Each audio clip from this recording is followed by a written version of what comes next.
নমস্কার, আশা করি সবাই ভালোই আছেন। আজ আপনাদের জন্য পড়ে শোনাচ্ছি ভূতের মুখেই ভূতের গল্প। গল্পটির লেখক হলেন শ্রী বিমল মিত্র।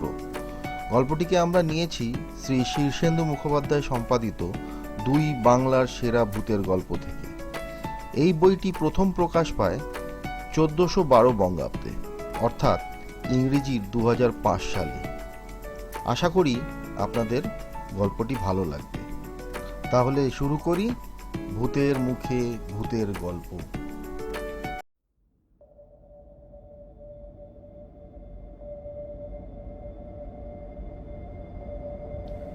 তিনকড়িবাবু একদিন আমাদের চণ্ডীমণ্ডপের আড্ডাখানায় এসে হাজির হলেন।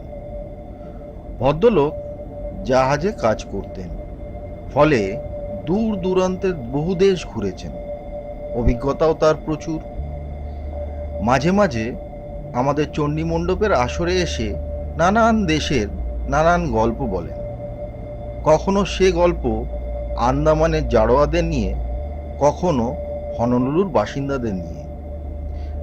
তিনকড়িবাবু যাই বলেন আমাদের তা বিশ্বাস করতে হয়, কারণ আমরা যারা রোজ বিকেলে এসে চণ্ডীমণ্ডপে আড্ডা জমাই তারা অনেকেই পশ্চিমবঙ্গের বাইরে পর্যন্ত যায়নি।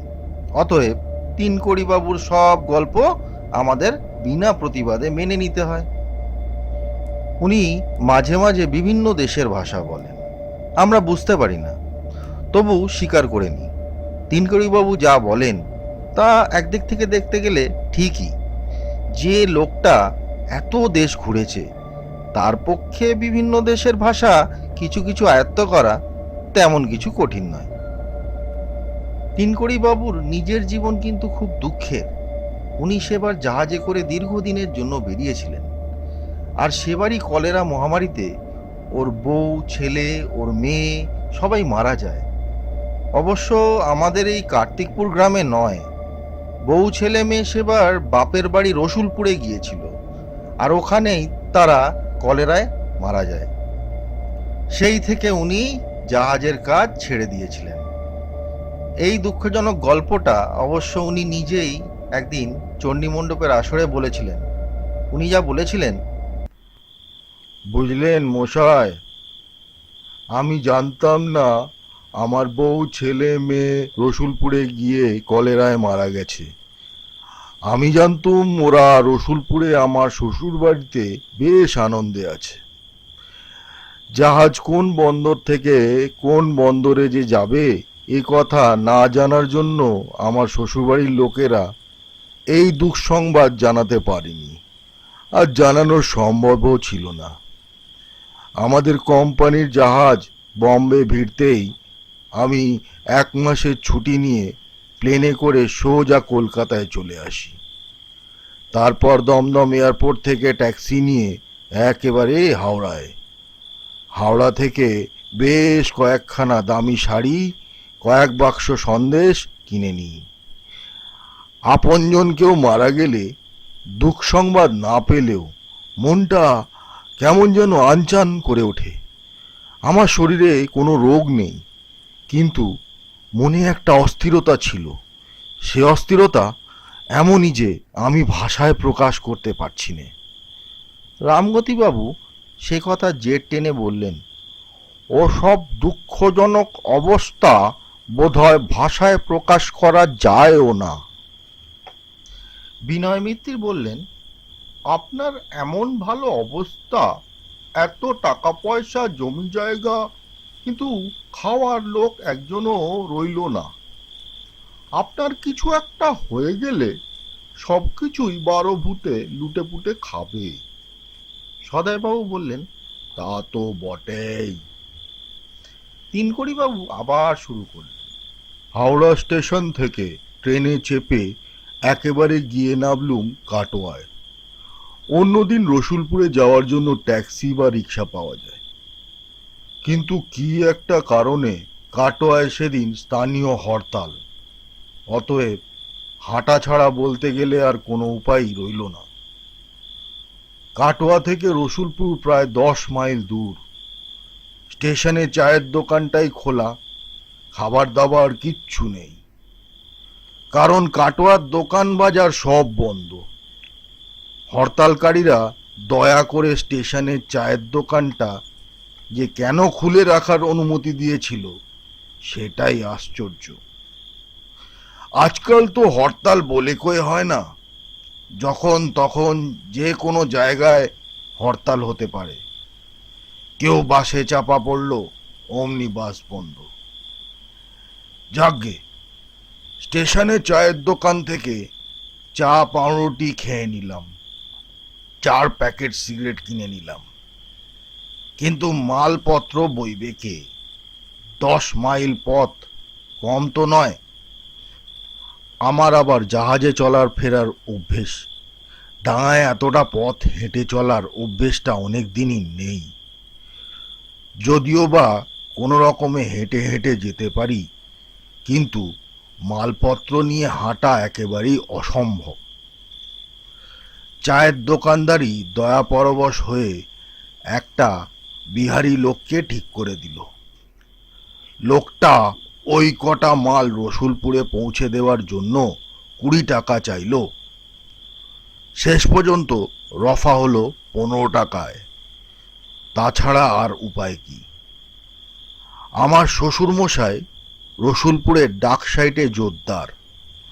জমিদার বাড়ির মতোই চম্প মিলানো বিরাট বাড়ি ছিল। সদর ফটকের বাঁ পাশে আবার হাতিশালও আছে। বর্তমানে হাতি না থাকায় মাঝে মাঝে ওখানে 2-4 জন ভবঘুরে আশ্রয় নিয়ে থাকে। অতএব কুলির মাথায় মালপত্র চাপিয়ে হাঁটা পথেই রওনা হলুম। রসুলপুরের আগের গাঁ গয়ারামপুর। গয়ারামপুরেও তেমন লোকজন দেখলুম না। দিনের বেলাতেও লোকজন নেই। ব্যাপারটা কি? এমনটা তো হওয়ার কথা নয়। বহুবার ট্যাক্সি চড়ে এ পথে গিয়েছি, এরকমটি কোনোবার তো দেখিনি। কুলিটার মনেও কি রকম যেন সন্দেহ ঘনিয়ে এলো। সে বলল, आदमी लोग सब मर गया क्या? किसी को दिखाई नहीं देता बाबू। দূর থেকে একজন চাষি জিজ্ঞাসা করল, কর্তা, কোথায় যাচ্ছেন গো? রসুলপুর। খুব দরকার বুঝি? হ্যাঁ। খুব একটা দরকার না পড়লি আজকাল কেউ রসুলপুরে জাতি যায় না গো। কেন? তা তো গেলেই বুঝতে পারবেন। ভাবলুম ওখানে কোনো হোটেল বা ধর্মশালা নেই বলেই বোধহয় লোকটা এই কথা বলল। বললুম, একটু খাবার জল পাওয়া যাবে মিয়া? কর্তা, আমার বাড়ি সেই হোতা, নইলে 2-4 ডাব খাওয়াতাম। তা জলের অভাব কি? আর একটু এগোলেই ইউনিয়ন বোর্ডের টিউবওয়েল রাস্তার পাশেই বাঁ হাতি পাবেন গো। ওই টিউবওয়েলগুলো যদি আগে বসতো, কলেরিতে এতগুলান লোক মারা যাইতো। একেই বলে চোর পালালি বুদ্ধি বাড়ে। এখানে বুঝি কলেরা লেগেছিল? কি আর বলবো কর্তা, এক কলেরার রোগেই বহু লোক মারা গেছে। এতক্ষণে বোঝা গেল গঙ্গারামপুরের রাস্তাঘাট এত ফাঁকা কেন।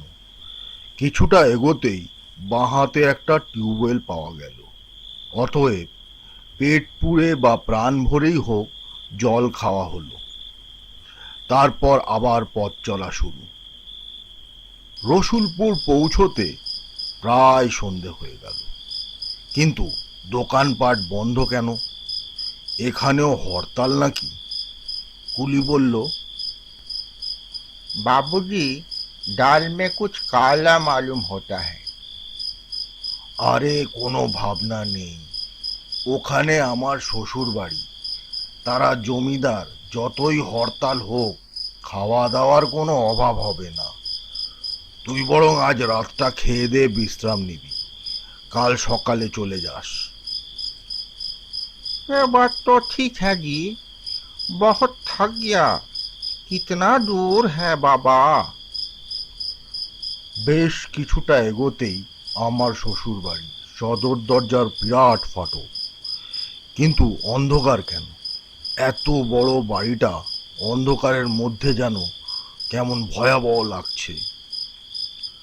বাড়িতে লোকজন তো আর কম নেই, অথচ কোনো চিৎকার নেই, চেঁচামেচি নেই।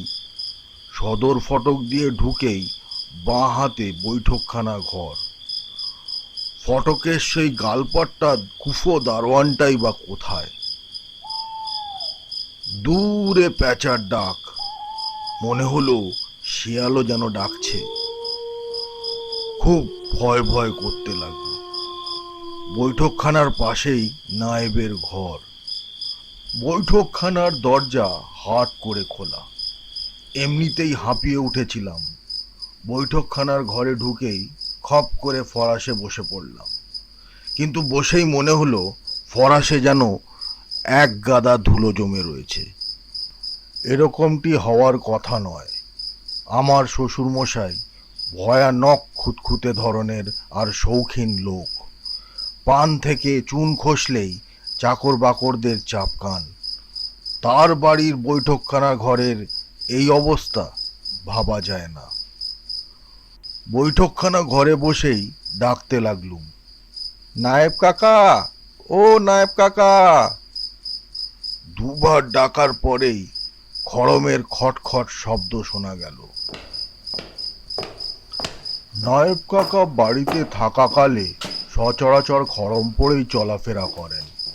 অন্দরমহলে যাওয়ার অধিকার নেই তার।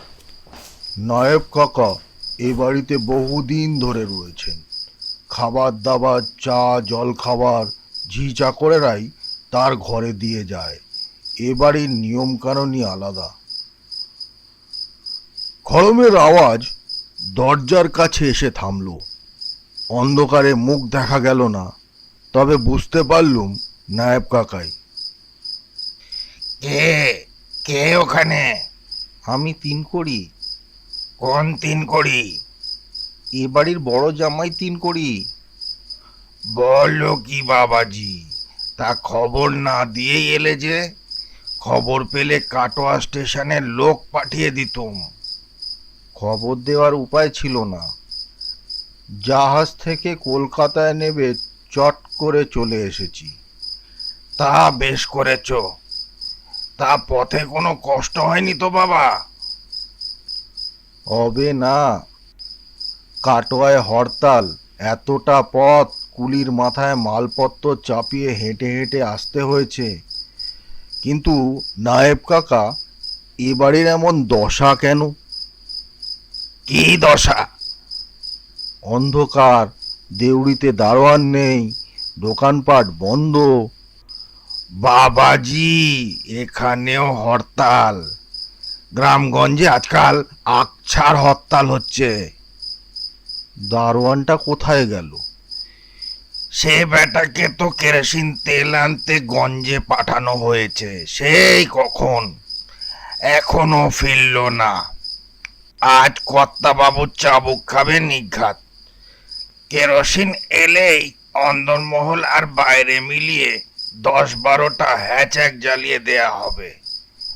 কিন্তু ফরাসে এত ধুলো কেন?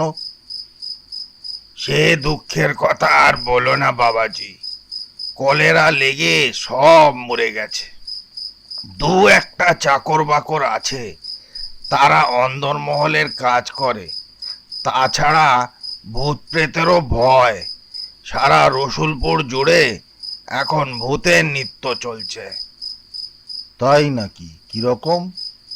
রাতের বেলা কান পাতলেই শুনবে কেউ কাঁদছে, কেউ গোঙাচ্ছে, কেউ বা চিৎকার করছে। আসলে কিচ্ছু না, সব ভুতুড়ে ব্যাপার। যাকগে, যাই বাবাজি, কাউকে দিয়ে কর্তাবাবুকে খবর পাঠাই। জামাই বলে কথা, মাছ ধরাতে হবে, আবার কাউকে সঙ্গেও পাঠাতে হবে মিষ্টি আনতে। ও সব কিছুর দরকার নেই। তা কি হয় বাবাজি? এ বাড়ির নিয়ম কানুন বলে কথা। ভুল ত্রুটি হলে কর্তাবাবু আমাকেই তাড়াবে আগে। যাই, অন্তত একটা বাতি জ্বালাবার ব্যবস্থা করি। গরম পায়ে খটখটিয়ে নায়েব কাকা চলে গেলেন। অন্দরমহল থেকে মেলি গলা শোনা গেল। সব কথা শোনা না গেলেও কয়েকটা কথা বেশ স্পষ্টই শুনতে পেলাম। ওরে জামাই এসেছে, মোক্ষদাই বা গেল কোথায়? জামাইয়ের ঘর ঠিক করে দে আগে, এত দূর থেকে বেচারা ক্লান্ত হয়ে এসেছে। এই বাতি জ্বাল, বাতি জ্বাল। এই ক্ষান্ত, রঘুটাকে খবর দে, বড় মাছ একটা রাতেই ধরাক। কি যে কাণ্ড! এই সব কথাগুলো টুকরো টুকরো হয়ে ভেসে আসছিল অন্দরমহল থেকে। এদিকে তেষ্টায় আমার ছাতি ফেটে যাচ্ছে, এখনো কেউ ডাকতে আসছে না কেন? হঠাৎ দেখলুম বাইরের দরজার কাছে জটাধারী এক ছায়ামূর্তি। মনে হলো কোনো সন্ন্যাসী হবে, হয়তো রাতের বেলায় ওখানে থাকবে বলে আশ্রয় চাইছে। চাল ডাল দিলেই নিজে রেঁধে খাবে, আবার চলেও যাবে। আমি বললাম, আপনি আপনি কে? আমি সন্ন্যাসী বাবা, কাল রাত থেকে হাতিশালায় রয়েছি, আজ ভোর রাতেই চলে যাব। কিন্তু তুমি তুমি কে বাবা? এখানে কি করছো? আমি এবাড়ির জামাই, কিছুক্ষণ আগেই এসেছি। এটা আমার শ্বশুর বাড়ি। বাড়ির কারোর সাথে দেখা হয়েছে কি বাবা? হ্যাঁ, কিছুক্ষণ আগেই নায়েব কাকা এসেছিলেন। তিনি নিশ্চয়ই অন্দরমহলে খবর দিয়েছেন। তাছাড়া অন্দর থেকে সাড়াও পেয়েছি, যদিও এখনো কাউকে দেখতে পাইনি।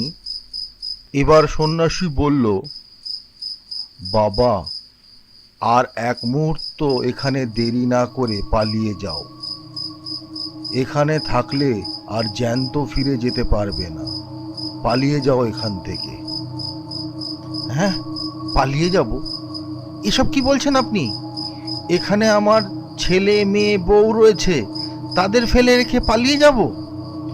শোনো বাবা, তারা কেউ আর বেঁচে নেই। এ বাড়ির কেউ আর বেঁচে নেই।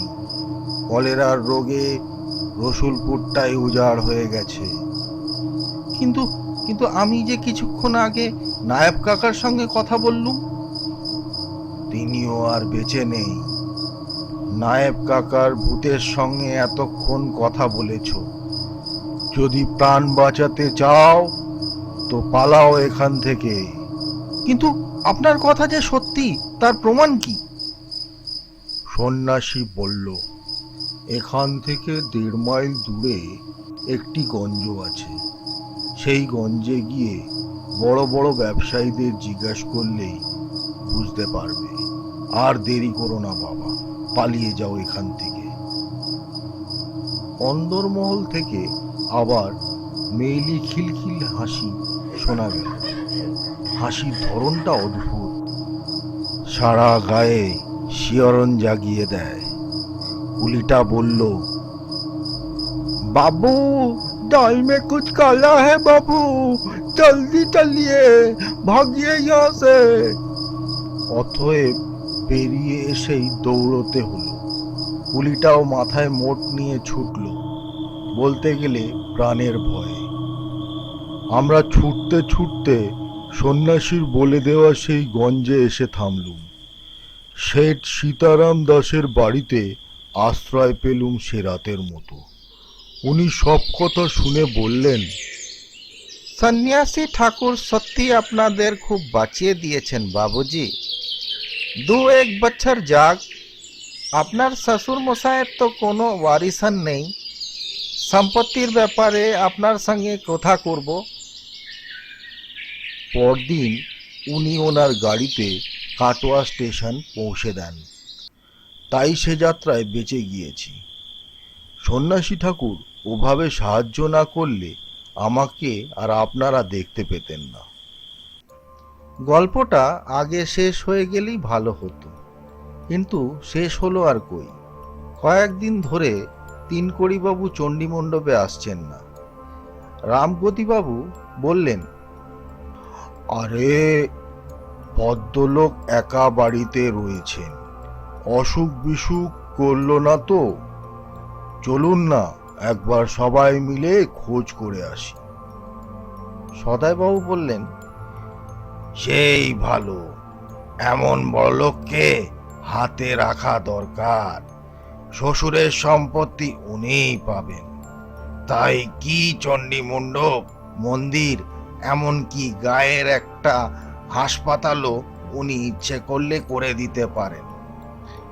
পায়ে হেঁটেই রওনা হলুম আমরা ৩-৪ মাইল দূরে তিনকড়িবাবুর বাড়ি। ওনার বাড়ি পৌঁছে গেট দিয়ে ঢুকে মনে হলো বাড়িতে অনেক দিন কেউ থাকে না। সামনের ঘরের দরজায় বিরাট দুটো তালা লটকানো। সে তালায় জং ধরে গেছে, চারিদিকে ঝোপ ঝাড় আর আগাছা।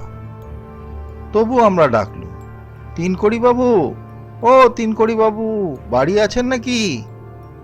কিন্তু বারান্দায় ধুলো মাখানো একটা খাম পাওয়া গেল। খামটা বন্ধ। চিঠিখানা জাহাজ কোম্পানি থেকে এসেছে। ডাকঘরের শিলমোহর 2 মাস আগেকার। পিয়ন যথারীতি বিলি করে গেছে। রামগতিবাবু জিজ্ঞাসা করলেন, কি করি বলুন তো? চিঠিখানা কি খুলবো? আমরা সবাই বললাম, হ্যাঁ হ্যাঁ, খুলুন খুলুন। রামগতিবাবু চিঠিখানা খুললেন। জাহাজ কোম্পানি থেকে চিঠিখানা আসছে। চিঠিখানা তিনকড়িবাবুর স্ত্রীর উদ্দেশ্যে লেখা, ইংরেজিতে টাইপ করা চিঠি। কোম্পানি অত্যন্ত দুঃখের সঙ্গে জানিয়েছেন, গত 1 সপ্তাহ আগে এডেন বন্দরে গাড়ি করে ঘোরাঘুরি করার সময় তিনকড়িবাবু মোটর অ্যাক্সিডেন্টে মারা যান। কোম্পানি এও জানিয়েছেন যে তিনকড়িবাবুর কাজের প্রভিডেন্ট ফান্ড ও গ্র্যাচুইটি মিলিয়ে 1.5 লাখ টাকা পাবেন। ম্যাডাম যথাযথ পরিচয় দিয়ে সেই টাকাটা তুলে নিতে পারেন। সদাইবাবু জিজ্ঞাসা করলেন, যে তিনকড়িবাবু চণ্ডী মণ্ডপে এসে দেশ বিদেশের গল্প বলেছেন, এমনকি কদিন আগেও তার শ্বশুর বাড়ির ভূতেদের গল্প বলেছেন, তবে তিনি কে? রামগতিবাবু বললেন, তিনি নিজেই ভূত হয়ে নিজেই ভূতের গল্প বলে গেলেন। এতক্ষণ শুনছিলেন শ্রী বিমল মিত্রের ভূতের মুখেই ভূতের গল্প। গল্পটা যদি আপনাদের ভালো লেগে থাকে তো অনুগ্রহ করে আমাদের চ্যানেলটি লাইক, শেয়ার ও সাবস্ক্রাইব করুন। ধন্যবাদ।